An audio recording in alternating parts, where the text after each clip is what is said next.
Coming up on UT10 News, we take a look at the university's available resources for commuter students. We'll also follow the history of Falcons on the UT campus.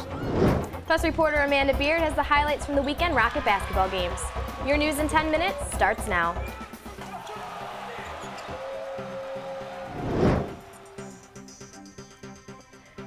Thanks for joining us. I'm Angelique Baird. And I'm Quincy Newson. The state of Ohio has made changes to how universities charge tuition. That's right, Angel. And those changes will go into effect January 1st. Reporter Courtney Shaw is live in the newsroom with details. Courtney, how do these changes affect students? Well, Quincy, more students will be able to take less classes for more money. Earlier this year, the state of Ohio approved a budget that changed how universities' full-time rate was paid for. Before this change, UT had one cost for credit hours between 12 and 16. Now, Toledo has to charge students one cost for credit hours between 12 and 18. Students will still be charged an additional price when taking more than 19 credit hours. With the decline in rate, students feel school's becoming more affordable. I think it's a great thing because instead of having to pay the extra money to take the extra credit hours, you're going to pay for the same amount, which means you can take more for less. I feel like it should have been done sooner so that I could get done with my major and so that I could move on quicker. University officials did not respond to our requests for comment. Live from the newsroom, I'm Courtney Shaw with UT10 News. Thanks, Courtney. A local country radio station is helping make Christmas a little brighter for area children. 107.7 The Wolf partnered with the Salvation Army to collect gifts for kids. They set up shop at Car Stereo 1 Friday to collect new toys and cash donations. Most of the toy drives that happen in the district, the Salvation Army is responsible for distributing them. We're happy with what we have, and Salvation Army has the best connections to the families that really need them. The Salvation Army will distribute the presents to needy families across the area next week. Along with final exams comes a heavy dose of stress and anxiety. The UT Counseling Center hosted De-Stress Fest to help relieve some of that burden. Rocket Hall was a dog's paradise last Thursday when one room was transformed into a doggy playpen for an afternoon. Students were invited to come play with the puppies from the Humane Society. Research from the University of Missouri-Columbia suggests that the hormonal changes that occur when humans and dogs interact could help people cope with depression and stress. The goal of this event is just to bring students together to de-stress before finals, to give them some relaxation tips. The Counseling Center hopes to continue this de-stress event in the coming semesters. Commuting to campus has its perks, but can be challenging for some students. Reporter Morgan McCullough looked into the university resources for commuter students. Deciding between commuting or living on campus is a major decision and one that should be considered carefully. According to the university, about 80% of UT's undergraduate students are commuters. Some problems commuter students may face are having to wake up earlier, having a place to go in between big breaks, and of course finding a parking spot. The worst part about being a commuter is having to leave super early for classes. I normally leave about 10 minutes early as it is, but now I have to leave about 20 minutes early in order to get here and find a spot. But there are many resources around campus to help benefit the lives of commuter students. So obviously Commuter Student Services is one of them. So we have the Commuter Lounge located on the second floor of the Student Union, which is always a great place for commuter students to hang out. It's not very big, but it's comfy and it's well utilized. We usually have about 75 students plus a day that come in and out of the lounge. The UT Commuter Student Services website seeks to help commuters become active in campus life and equip those students with every possible resource for their success. Even though being a commuter can be difficult at times, with the resources that they offer here on campus, you can chat with other commuters like yourself and also find the resources you need to stay involved. I'm Morgan McCullough for your UT10 News. Each year, the Wildwood Manor House transforms to bring in the holiday season. Robert and Paige Stranahan, the owners of Champion Spark Plug Company, built the mansion in 1936. The 32,000 square foot estate has 16 bedrooms, 16 fireplaces, and 17 bathrooms. Manor House coordinator Jennifer Christensen explains why the house is so special during the holidays. Every year it's different rooms, different creations. We don't like any repeats. We want to really keep it fresh for folks, and this year we've definitely met that mark. The holiday tradition has been going strong for more than 30 years.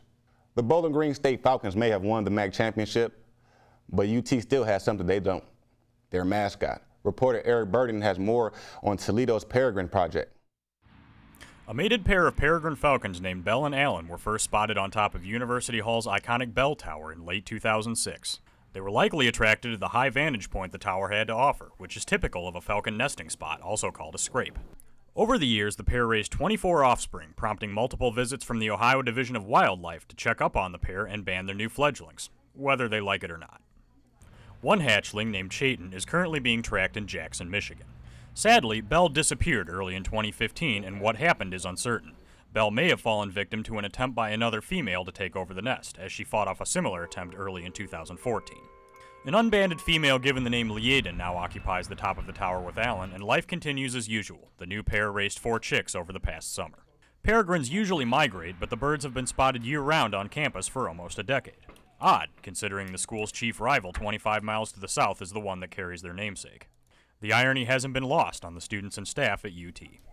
But we're still walking all over them, you know, I mean, it just shows that the rocket is still flying in the air. The Falcons choose to stay here with us, and I think that's because they recognize that UT is the better school with the better facilities and an incredibly great place to be. UT does not have an ornithology program, so all data on the birds is kept by the Ohio Division of Wildlife. As long as the Falcons continue to call University Hall their home, they are another story of Toledo's success, and a thumb at the nose at that school down south. I'm Eric Burden for UT 10 News.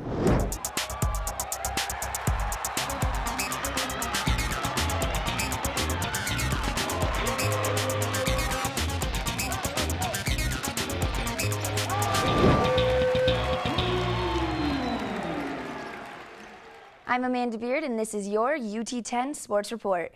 Saturday was an exciting day for Rocket fans. The University of Toledo's men's and women's basketball teams both battled for a victory against their competitors. We'll start with the women, who tipped things off at Savage Arena against Cleveland State. UT came in trying to extend their winning streak to 3 games. Forward Anna Capitosto scored a career high of 22 points while including 6 three-pointers, which was also a career high for the Rocket senior. The two teams were neck and neck in the first half as UT held a 1-point lead at the break. Rocket guard J.M. Bravo Harriet tallied 10 of her season-high 19 points in the second half to keep UT rolling. Ashanti Abshaw tried to keep the Vikings in the game with her team-high 18 points. But it wasn't enough as Rockets were able to pull the W with a final score of 66-53. UT head coach Tricia Cullop was excited that Rocket fans got to see the unique skills each player brings to the table. I think the one thing that's nice about this team is we've got a lot of different weapons that can hit from deep, and once one kid gets hot, it seems to be contagious, and I thought it was today. The women's next game will be held on December 20th at the University of Illinois at Chicago. Following the women's triumph were the men's team when they faced the Oakland Golden Grizzlies at Savage Arena. The Rockets looked to bounce back after a loss against the Detroit Titans. Unfortunately, UT came out flat in the first half as they only shot 38%. Oakland's Kay Felder made it difficult for Rockets to get ahead as he dropped in 17 points in the first half. Nathan Booth tried to fire up his team and crowd with an energetic reverse slam, but UT found themselves trailing 38-33 by halftime. Booth racked up 12 points in the second half as he led the Rockets with 18 points in the game. However, it was not enough as UT fell to the Grizzlies by a score of 76-64. Rocket head coach Todd Kowalczyk was proud of the team's effort, but knows where there is room for improvement. We have to get better at finishing at the basket. We have to.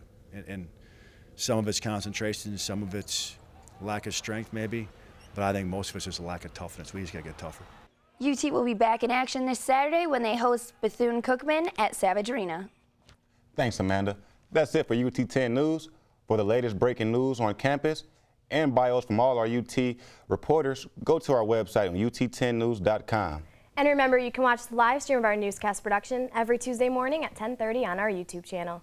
For Quincy Newson, Amanda Baird, and all of our crew, I'm Angelique Baird. Have a great winter break, and congratulations to all of our graduating seniors.